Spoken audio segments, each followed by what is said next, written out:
And relax. It's over. This season will not be looked back on fondly. In truth, people associated with Reading Football Club will have already moved on and being trying hard to erase it from memory. I have already told the Tilehurst End editor that we should have our post-season coverage rounded up as soon as possible. No one wants to dwell on a season that saw us win less times than the team that was relegated in 1998. Except moving on too quickly would be a mistake. We fans might want to enjoy the summer, but the club need to take a long hard look at itself.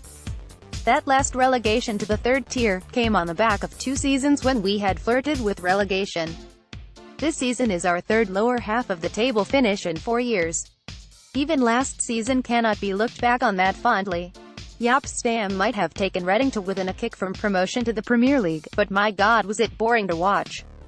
So boring that Reading fans only really got excited in games against Leeds and Fulham. Even in the playoff final the atmosphere was muted. Statistically the team was nowhere near as good as its third-place finish. Some horrendous and embarrassing defeats were masked by momentum, which goes a long way in the championship. Without it, Stam's team reverted to their true level and then found momentum can go both ways. The season started with a pathetic display away at QPR and never got much better.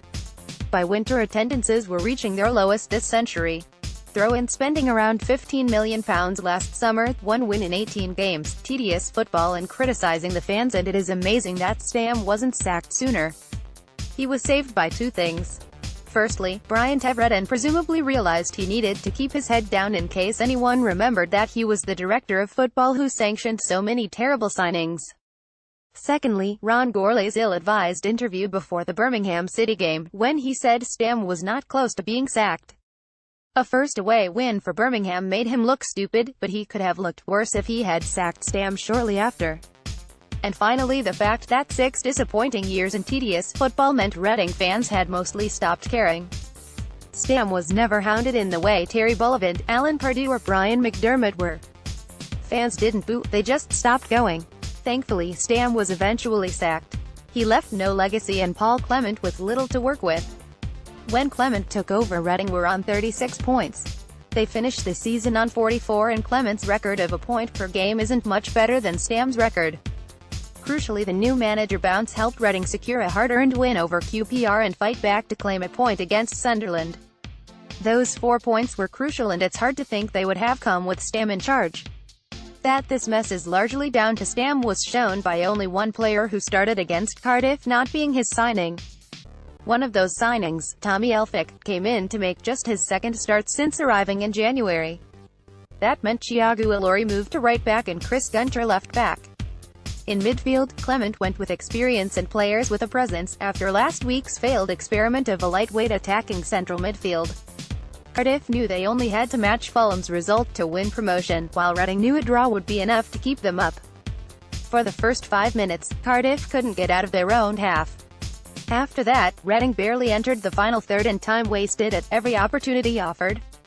Even at a thrown-in on 6 minutes. The home supporters were tense.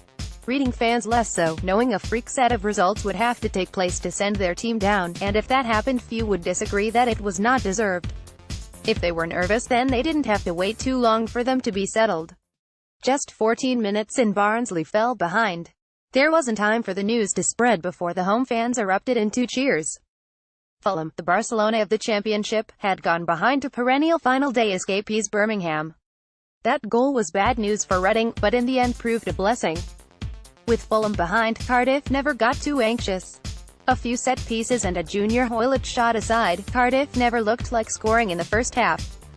It didn't matter, because just before halftime Fulham, the best team over the last 2 seasons in the Championship, conceded another goal.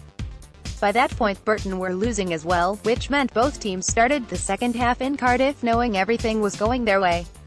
It led to a strange 45 minutes in which Cardiff seemed so confident that Fulham, the best passing team in the league, would lose. They didn't even make much effort to press Reading, which was odd given how often this season the Royals have conceded comical goals when the opposition put them under pressure.